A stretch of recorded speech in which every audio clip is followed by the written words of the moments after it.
오늘 함께 나눌 말씀의 제목은요, 문제를 주시는 하나님입니다. 잘 제목을 보십시오. 문제를 주시는 하나님. 살다 보면 우리의 삶 속에 기대하지 않았던 그런 문제들이 찾아올 때가 있습니다. 문제 하면은 여러 가지가 있겠지만 삶의 어려운 어떤 일들, 그 다음에 갈등, 그 다음에 고난, 고민, 잠 못 이루는 그런 이유들, 그런 문제들이 있다는 것이죠. 그런데 문제가 어디서 왔을까? 문제의 시작이 무엇일까? 우리는 이 질문을 많이 합니다. 많이. 보통 내 잘못이라는 걸 그렇게 그냥 고백하죠. 아, 내 잘못이구나. 내가 그때 이렇게 하지 말았어야 되는데, 그렇게 말하지 말았어야 되는데. 또 혹은 그건 저 사람 잘못이야. 저 사람 때문에 내가 이 문제를 좀 이렇게 떠안게 된 거야. 이렇게 말하기도 합니다. 물론 그럴 수 있죠. 그 문제가 저 때문일 수도 있고 그 사람 때문에 그럴 수도 있습니다. 혹은 그냥 갑작스럽게 당하는 사고처럼 우연히 우리의 삶 속에 문제가 찾아올 수도 있다는 것이죠. 그런데 오늘 우리가 함께 우리의 마음 가운데 새기기 원하는 답은요, 모든 문제는 하나님께서 주셨다입니다. 모든 문제는 하나님께서 주셨다. 어떻게 이해하실지 모르겠지만 오늘 말씀 주시는 이 말씀을 전해드린 이 맥락에서는 모든 문제가 하나님께로부터 왔다라는 생각을 하게 되는 것입니다. 나를 사랑하시는 하나님께서, 하나님 전능하시고 모든 것을 다 알고 계시고 또 나를 무엇보다도 아시는 주님께서 나에게 왜 이런 문제를 허락하실까? 그렇게 고민해 보시지 않으셨습니까? 왜 나에게 이런 사람과의 관계 속에서 문제를 허락하셨을까? 나에게 가장 좋은 것을 주신다는 것을 믿는데, 하나님께서 나에게 가장 좋은 것을 주신다라고 말씀하시는데 왜 나에게 이런 문제가 생기는 것일까? 우리가 비단 이것이 내 잘못 때문이다라고 그렇게 생각할 때에도 주님께서 그 문제를 나에게 허락하시는 이유는 내 죄와 연약함을 깨닫게 하시고 회개하게 하시려고 하시는구나, 이렇게 이해를 할 수 있다는 것입니다. 아니면 내 믿음을 주님께서 연단하시고 성숙해 하시기 위해서 그것을 허락하시는구나 라고 우리가 이해할 수 있다는 것입니다. 그런데 문제를 주시는 하나님의 가장 중요한 핵심이 있습니다. 그 핵심은 뭐냐면 우리의 구원받는 믿음을 위해서입니다. 구원받는 믿음을 위해서. 문제를 당할 때마다 그 문제를, 믿음의 사람들은 그 문제를 푸는 방법이 있습니다. 그런데 그 푸는 방법이 믿음이라는 것이죠. 그러니까 뭐가 달라도 다른 것입니다. 믿는 사람들은 문제를 대하고 문제를 접할 때 그 문제를 푸는 과정이 믿음이어야 한다는 것입니다. 그리고 믿음일 때 그것이 풀립니다. 그리고 문제를 푸는 그 과정 가운데 한 스텝 한 스텝이 생명의 길을 가는 과정이다라는 것을 우리는 알아야 합니다.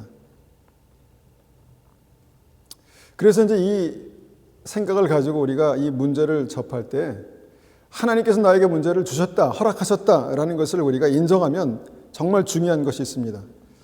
정말 중요한 것이 있습니다. 그것이 뭐냐면 그 문제를 푸는 열쇠를 하나님께서 아신다는 것입니다. 그 문제를 푸는 답이 하나님께 있다는 것이죠. 문제를 주신 분이 하나님이시기 때문에, 문제를 허락하신 분이 하나님이시기 때문에 그 문제를 푸는 답도 하나님께 있다라는 것입니다. 그리고 그 답을 찾기 위해서 내가 기도하고 주님 앞에 나아가 묻는 것이 우리가 해야 될 일인 것이죠.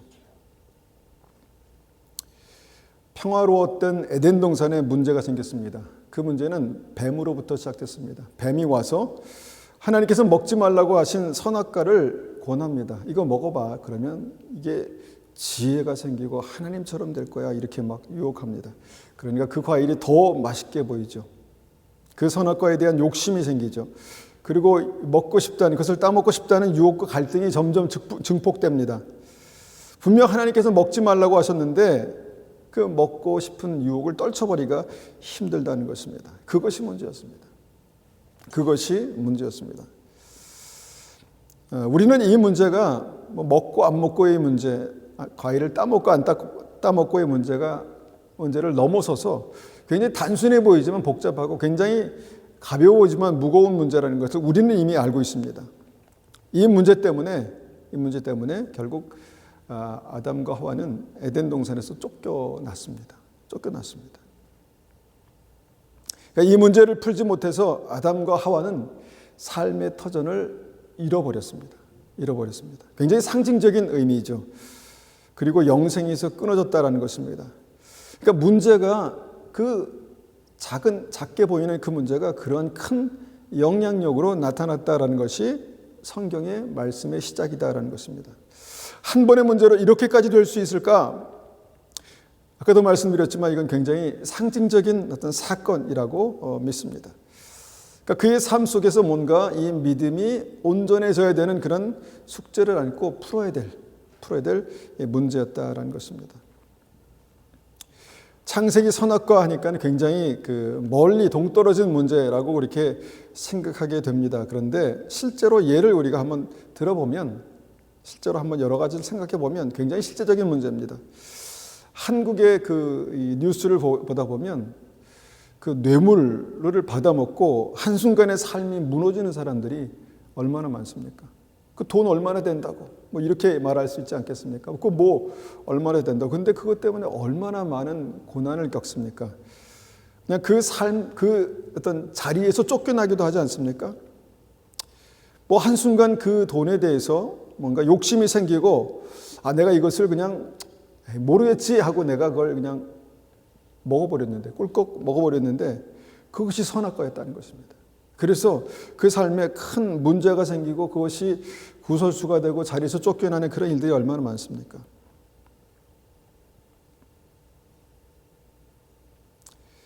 그것만 그렇겠습니까? 또 보면은 어떤 사람은 직장에서 몇십억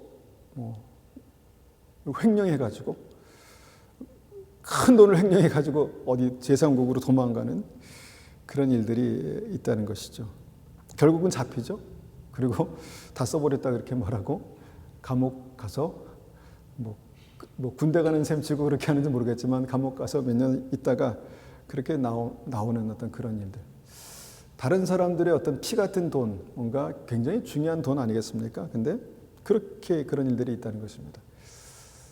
좀 북미 같은 데서는 그러면 난리 납니다. 평생 감옥에서 있을 수도 있습니다. 그러니까 이것이 우리가 선악과다 이렇게 단정 지을 수 없지만, 그렇게 뭔가 내 마음에 뭔가 유혹이 생기고 그것을 통해서 내가 그것을 이기지 못해서 그것을 꿀꺽하는 순간 그 삶에 뭔가 확 달라지는 그런 일들이 있을 수 있다라는 것입니다. 그래서 선악과의 유혹은 굉장히 실제적인 것이다, 이렇게 생각해 볼 수 있다는 것이죠. 그런데 문제는 그 선악과가요, 에덴 동산에 하나님께서 설계하신 완벽한 어떤 작품이었다는 것입니다. 하나님께서 허락하신 완벽한 설계였다는 것이죠.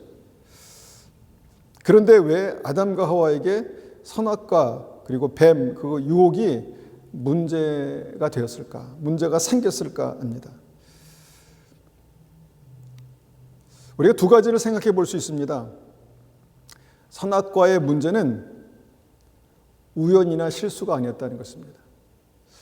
다 아시는 하나님, 보시는 하나님께서 이것을 두고 보셨습니다. 뱀이 유혹할 때 당장 그의 머리통을 딱 치셔가지고 막대기로 치셔서 그렇게 끊어줄 수 있었는데, 근데 그 문제를 풀어야 되는 사람이 아담과 하와였기 때문에 그냥 두셨다는 것이죠. 그러니까 그냥 한순간의 해프닝이 아니었다는 것입니다. 먼저 뭔가 하나님께서 그 문제를 허락하셨다, 주셨다라고 그렇게 생각해 볼 수 있습니다. 하나님께서 그들에게 풀어야 할 문제를 주신 것이죠.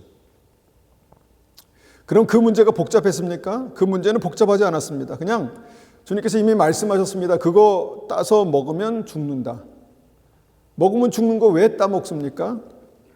그냥 해법은 안 따먹으면 되는 것입니다. 안 먹으면 되는 것입니다. 그런데 욕심을 누를 수 없고 뭔가 하나님의 말씀을 신뢰하는 것에서 이제 실패하죠. 이 간단해 보이는 문제를 믿음으로 풀면 됐는데 믿음으로 풀지 못했다는 것입니다. 이것이 현실 아닌가 생각합니다. 이것이 현실입니다. 우리가 맞닥뜨린 현실.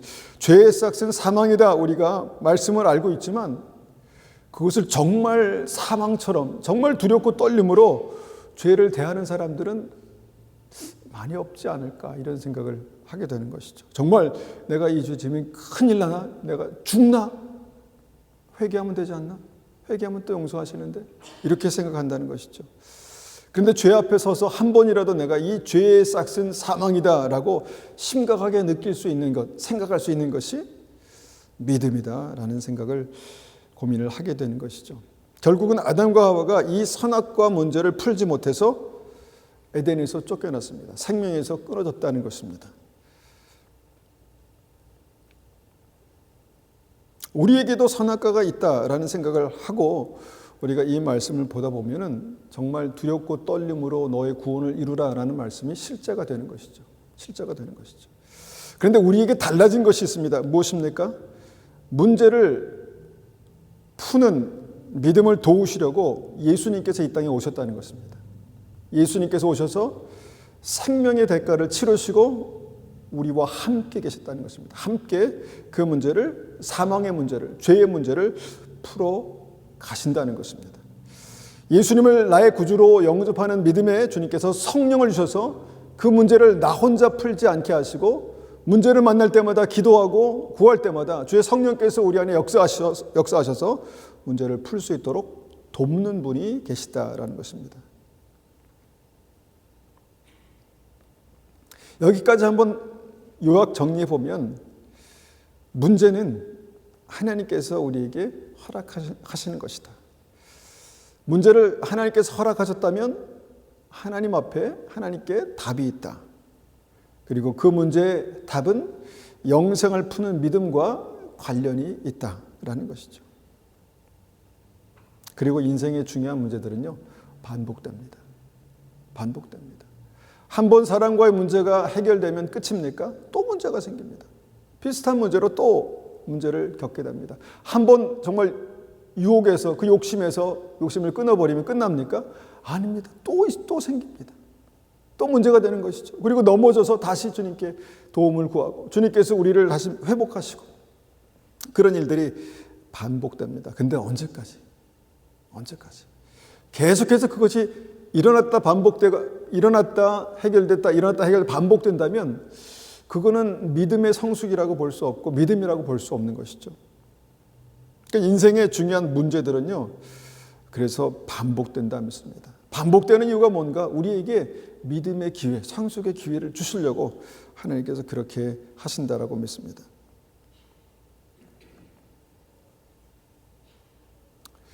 아브라함은요, 하나님의 약속대로 이삭을 선물 받았습니다. 그래서 이삭은 그 가정에 놀라운 축복이었고 행복이었습니다. 얼마나 감사합니까? 아브라함은 이삭 때문에 10수년간 무척 행복한 시간을 보냈습니다. 아들이 하나도 없다가 100세에 그 아들을 얻었습니다. 얼마나 행복했겠습니까? 그런데 하나님께서 어느 날 오셔가지고 이삭을 다시 데려가시겠다라고 말씀하십니다.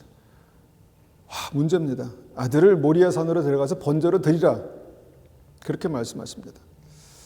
왜 그랬을까 생각해 보니까 아브라함이 그 이삭을 아들을 낳는 문제, 그 문제에 대해서 하나님 앞에 온전한 믿음으로 반응하지 못했고 이스마엘을 낳았습니다. 이스마엘을 돌려보내고 해결됐지만 아직 그에게 성숙한 믿음이 없었다는 것입니다. 그래서 하나님께서 다시 아브라함에게 문제를 주신 것입니다. 내가 내 아들을 다시 데려가야 되겠다. 이렇게 문제를 주신 것이죠. 아브라함은 이 문제 앞에서 도저히 하나님이 이해가 되지 않았습니다. 하나님 그런 분이신가? 하나님은 그렇게 주셨다가 빼앗아 가시는 분이신가? 하나님은 그렇게 사람의 생명을 받으시는 분이신가? 꼭 그렇게 예배를 드려야, 그렇게 드려야 하나님 기뻐하시나? 이해가 되지 않았습니다. 그런데 하나님께서 이 문제를 주셨기 때문에 아브라함은 하나님 주신 하나님의 뜻대로 이 문제를 해결합니다. 그 뜻은 간단했습니다. 순종하는 것이었습니다. 그냥 말씀대로 따라가는 것이죠. 그냥 복잡하고 복잡하지 않은 문제였지만 쉽지 않은 문제였습니다. 그냥 순종하고 하나님께서 말씀하신 대로 하면 되는 것이었죠. 그래서 아브라함이요, 나중에는 토달지 않고 그냥 그 문제에 대해서 순종으로 풀어냅니다. 어떻게 보면 우리가 머리로 이해하려면 도저히 이해가 되지 않는 상황이지만 그냥 아브라함이 삶 속에서 굉장히 중요한 이 문제를 그냥 순종이라는 단어로 풀어냈다는 것입니다. 여러분, 내 삶 속에 있는 문제들은 이해가 다 되십니까? 나한테 왜 이런 일이 생겨야 돼? 나는 왜 이런 문제 가운데 살아가야 돼? 왜 나는 이렇게 계속 반복되는 이 문제 가운데 나는 이렇게 고민하고 힘들게 이렇게 어려운 시간들을 보내야 되지? 이해가 되지 않습니다. 그런데 그 끝에서 하나님께서 우리에게 어떤 문제를 딱 주실 때 이 문제가 주신 하나님께 답이 있고 그것을 푸는 방법은 믿음의 순종이다라는 것을 기억하시기를 바랍니다. 기억하시기를 축원합니다. 아브라함이 그냥 단순 무식하게 순종이라는 방법으로 엄청난 문제를 풀어냅니다. 그리고 나서 성경은요, 그 문제를 푸는 것으로 끝나지 않고 그 문제를 주신 분의 목적과 하나님의 계획들이 그 다음에 펼쳐진 것을 보여줍니다. 창세기 22장 16절 17절입니다. 22장 16절 17절. 이르시되 여호와께서 이르시기를 내가 나를 가리켜 맹세하노니. 하나님께서 굉장히 흥분되셨습니다. 뭔가 이 일을 보면서 하나님께서 굉장히 기뻐하셨습니다. 내가 나를 가리켜 맹세하노니 내가 이같이 행하여 내 아들 내 독자까지도 아끼지 아니하였은즉 내가 내게 큰 복을 주고 내 씨가 크게 번성하여 하늘의 별과 같고 바다의 모래 같게 하리니 내 씨가 그 대적의 성문을 차지하리라. 이렇게 말씀하십니다. 하나님께서 아브라함에게 굉장히 감동하시고 굉장히 뭔가 하나님께서 주실 수 있는 엄청난 것들을 주시는 그런 일들이 여기 생깁니다. 그리고 알 수 없는 이 17절 후반에 알 수 없는 한 가지를 말씀하십니다. 내 씨가 그 대적의 성문을 차지하리라. 어떤 성경에 보니까 내 씨가 한둘이 아니기 때문에 내 씨들이라고 그렇게 복수로 말하고 있지만 여기 성경 원문이나 다른 성경들은 오늘 우리가 개정개혁 성경에는 제대로 되어 있습니다. 내 씨라는 단수로 되어 있죠. 여러분, 이게 얼마나 엄청난 일인지 우리가 이해하고 넘어가야 합니다. 이것은 뭐냐면 아브라함이 자기 아들을 주는 그 마음, 그 고통, 그 하나님의 마음을 이해했다는 것입니다. 아들을 주는 아버지의 심정을 알고 있다는 것입니다. 아들을 내어놓는. 그런데 그 아브라함에게 주님께서 예수 그리스도를 주실 것에 대한 약속을 주셨다는 것입니다. 하나님께서 이전부터 그것을 계획하셨는지는 모르겠습니다. 근데 아브라함에게 그 사실을 말씀하셨다는 것입니다. 그러니까 적어도 아브라함에게만은 내가 내 생명을 줘도 아깝지 않을 만한 믿음이기 때문에 그 믿음을 아브라함에게 선포하셨다라는 것입니다. 아브라함이 문제를 잘 푸니까 주님께서 그 아브라함에게 마음을 활짝 여시고 그 아브라함 축복하시고 뿐만 아니라 하나님의 구원의 역사, 그 이후의 구원의 역사에 대해서 주님께서 계시하셨다라는 것입니다. 여러분, 이것이 정말 중요한 비밀입니다. 중요한 비밀입니다. 왜냐하면 하나님께서는 지금도 사랑하는 자녀들에게 문제를 주시기 때문입니다. 여러분, 어떤 문제 때문에 고민하십니까? 어떤 문제 때문에? 먹고 사는 문제? 아니면 관계 문제? 아니면 자녀 문제? 부모님 문제? 문제가 있잖아요. 근데 그 고민을 가지고 우리가 이것이 나에게 생긴 이유가 뭘까? 하나님께 주셨다고 말씀드렸죠. 그러면 이 답이 어디 있을까? 하나님께 있다는 것입니다. 하나님께.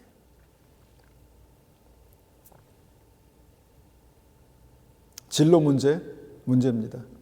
배우자 문제죠. 사업의 문제, 건강의 문제, 가정의 문제, 관계의 문제 다 문제입니다. 그런데 무조건 다 우리가 하나님께서 주셨다라고 말할 수 있습니까? 말할 수 있습니다. 감히 말할 수 있습니다. 왜냐하면 그 문제를 허락하시는 하나님의 역사가 그 가운데 있다는 것입니다. 선악과를 허락하시는 하나님의 역사가 있다는 것입니다. 문제를 허락하시는 하나님의 역사가 있다는 것이죠.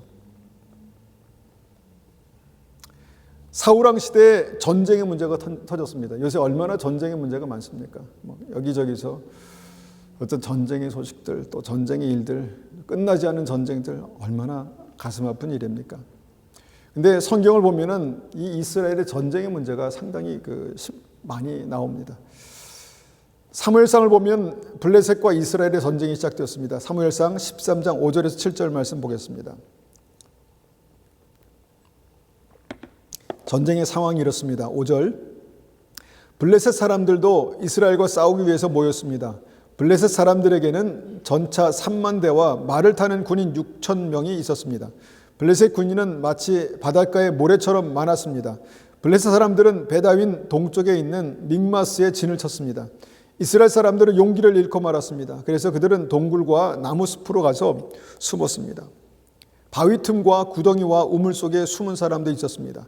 심지어 어떤 히브리 사람은 요단강을 건너 갓과 길르앗 땅으로 도망쳤습니다. 그러나 사울은 길갈에 그대로 있었습니다. 그의 군대는 모두 두려워 떨고 있었습니다. 전쟁 큰 문제죠. 우리는 그냥 한국 사람들은 좀 담담하지만 항상 북쪽에서는 우리의 핵으로 쏘겠다고 그렇게 늘 위협하지 않습니까? 맨날 그러니까 지금도 그냥 그런 것이다 이렇게 생각하지만 이 전쟁의 문제가 사실 우리에게는 굉장히 가까이 있는 문제입니다. 블레셋이 쳐들어왔을 때 그들의 숫자는 모래처럼 많았고 그들의 전력은 굉장했다라고 말합니다. 마치 미사일도 있었고 요새 중국 보니까 무슨 로봇 군대도 있더라고요. 걔가 로봇들이 총을 달고 쓰겠다는 거죠, 그것을. 그러니까 굉장히 이게 먼 나라 얘기가 아니라는 것입니다. 그러니까 엄청난 그런 이 적들의 전력을 보니까 이스라엘 백성들이 두려움이 생겼다는 것입니다. 그리고 더 큰 문제는 뭐냐면 그것을 보면서 이스라엘 군대가 도망을 치기 시작했다는 것입니다. 도망을 치고. 사울왕이 그것을 바라보고 있었습니다. 왕이기 때문에 책임을 져야 하고 뭔가 그들에게 명령을 내려야 되는데, 그러니까 이 상황들을 사울왕이 풀어야 되는데, 이제 사울왕이 어떻게 푸는지 한번 보기 원합니다. 13장 8절에서 9절입니다. 사울은 7일 동안 기다렸습니다. 왜냐하면 사무엘이 그곳에 오기로 되어 있었기 때문입니다. 하지만 사무엘은 길갈로 오지 않았습니다. 그러자 군인들이 하나둘씩 떠나가기 시작했습니다. 사울이 말했습니다. 나에게 태워드리는 제물인 번제물과 화목제물을 가져오시오. 그리고 나는 하나님께 태워드리는 제물인 번제물을 바쳤습니다. 사울이 그랬다는 것이죠. 그러니까 이 상황이 어떤 상황이냐면 지금 전쟁에 빨리 나가야 되는데 사람들이 지금 도망치고 있고 사기가 떨어지고 있는데 그러기 전에 빨리 전쟁에 나가서 싸워 이겨야 되는데 더 시간을 지체하다가는 이제 우리가 다 싸울 군인마저 이렇게 없게 되는 상황인데, 문제는 전쟁을 하기 위해서 그 전에 하나님께서 명령하신 것은 예배를 드리고 하나님 앞에 전쟁에 나가라, 이런 명령을 하신 것이죠. 그러니까 하나님 앞에 예배를 드리고 전쟁에 나가라는 것입니다.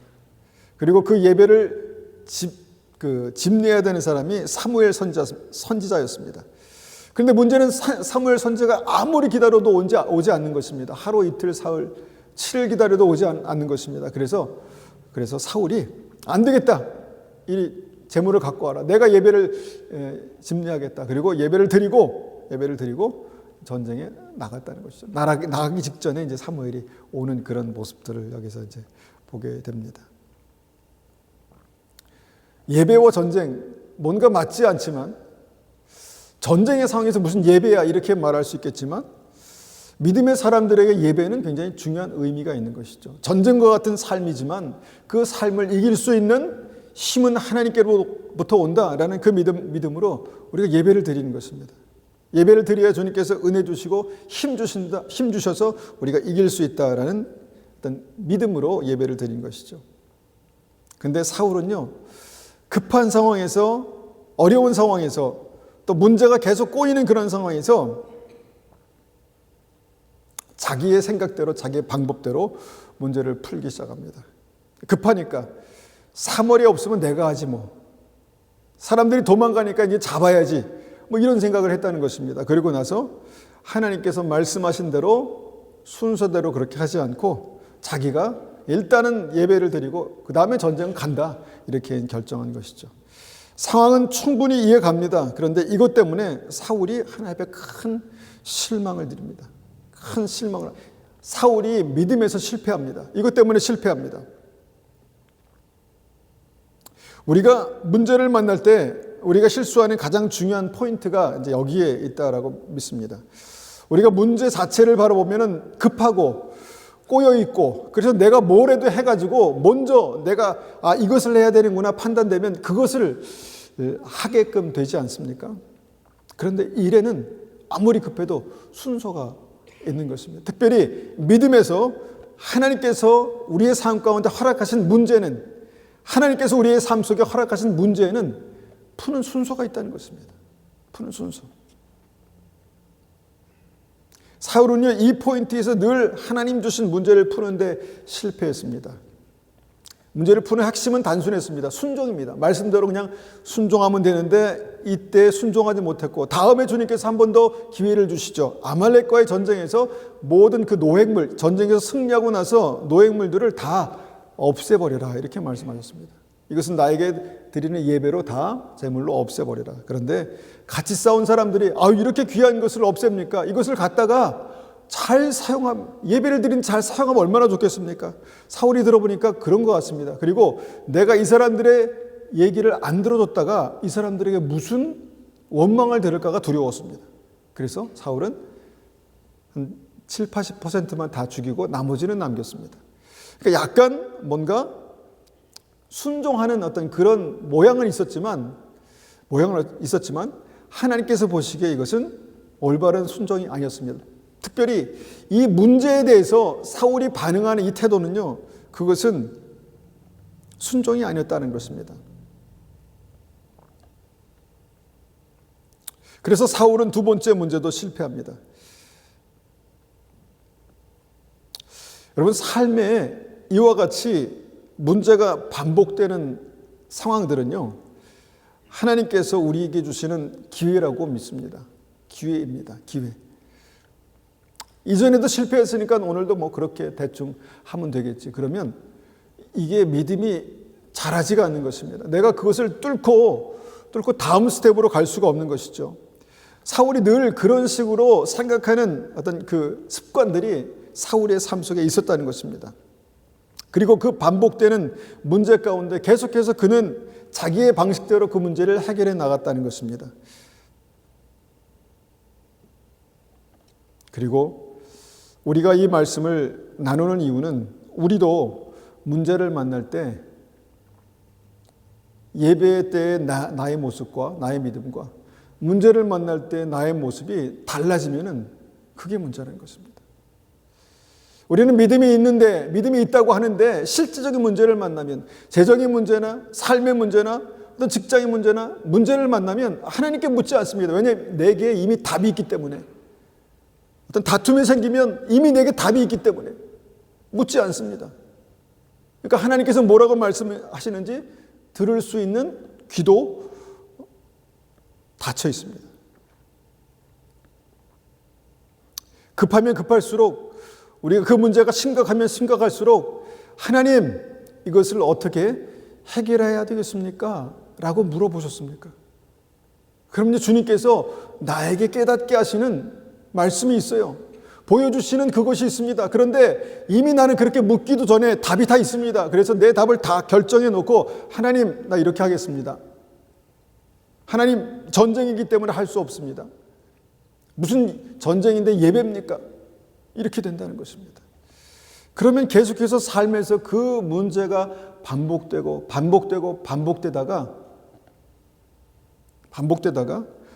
그 문제에 주시는 하나님의 목적이 뭐라고 말씀드렸습니까? 결국은 믿음입니다. 믿음. 하나님의 기준에 미치지 못하는 믿음이 될 수도 있겠다라는 생각을 해봅니다. 이번에 제가 한국에 가서 건강검진을 했습니다. 아주 작지만 몇 가지 작은 문제들이 발견됐습니다. 그리고 나서 고민이 됐습니다. 이거 어떻게 해결하지? 바로 가가지고 용종을 떼내야 되겠다. 아니면 바로 가서 1년마다 검사를 받으라고 그러더라고요. 검사를 1년마다 꼭 받아야겠다. 이렇게 생각을 하다가, 고민하다가 이제 잠이 들고 다음날 아침이 되었습니다. 그런데 아침에 딱 제가 이제 기도를 하려고 딱 그 잠을 깼는데 그런 생각이 언뜻 드는 것입니다. 하나님께서 나를 겸손하게 하시는구나. 우리 몸에 있는 작은 문제들이 큰 문제가 될 수 있지 않습니까? 작은 문제들이 뭔가 우리에게 큰 문제가 될 수 있습니다.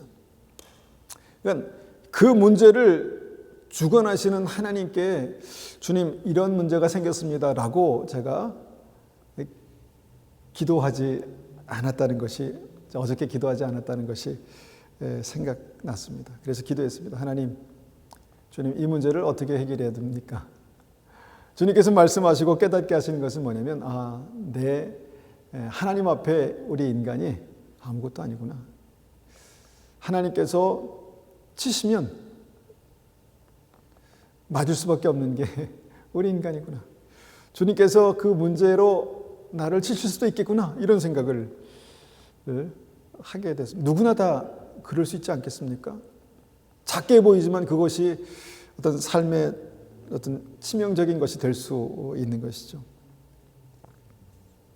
그래서 저는 아주 작은 문제지만, 정말 작은 문제지만 믿음으로 반응하는 것이 무엇인가에 대해서 생각해 보았습니다. 건강의 문제만 그렇겠습니까? 어떤 사업의 문제도 그렇지 않겠습니까? 사업의 문제도, 직장의 문제도 그렇지 않겠습니까? 가정의 문제도 그렇지 않겠습니까? 자녀의 문제도 그렇죠. 여러분, 상황에 내 머리로만 반응하는 것은요, 믿음이 아닙니다. 물론 내가 그것을 해결할 수 있습니다. 그렇지만 내가 해결하기 전에 그 문제가 왜 나의 삶 속에 생겼는지에 대해서 문제를 주신 분께 여쭤보고 문제를 주신 분 앞에서 풀어내는 것이 믿음이라는 것입니다. 그리고 그 문제를 그렇게 풀어낼 때 여러분, 나의 믿음은 한 단계 성숙하는 것입니다. 그 문제를 풀어낼 때 주님께서 착하고 충성된 종아 잘했다. 내가 이제야 하나님을 경외하는 줄 알겠다. 이렇게 말씀하시는 것입니다. 그러니까 문제가 목적이 있습니다. 그냥 내 잘못 때문에, 내 실수 때문에 그 문제로 그냥 끝나는 것이 아니라 문제를 주시는 하나님께서는 분명한 목적을 가지고 내게 허락하시는 그 문제가 있다라는 것입니다. 우리가 우리의 삶에 주신 그 문제를 믿음으로 풀어내는 것은 정말 중요합니다. 정말 중요합니다. 여러분의 삶에 지금 그 심각한 문제, 또 어려운 문제, 고민되는 문제를요, 꼭 믿음으로 풀어보십시오. 그러면 하나님께서 우리의 삶 속에 특별히 말씀하시는, 특별히 축복하시는, 특별히 주님께서 우리의 삶 속에 성숙하게 하시는 그 온전한 은혜가 있을 줄 믿습니다. 이 시간에 한번 같이 기도하겠습니다.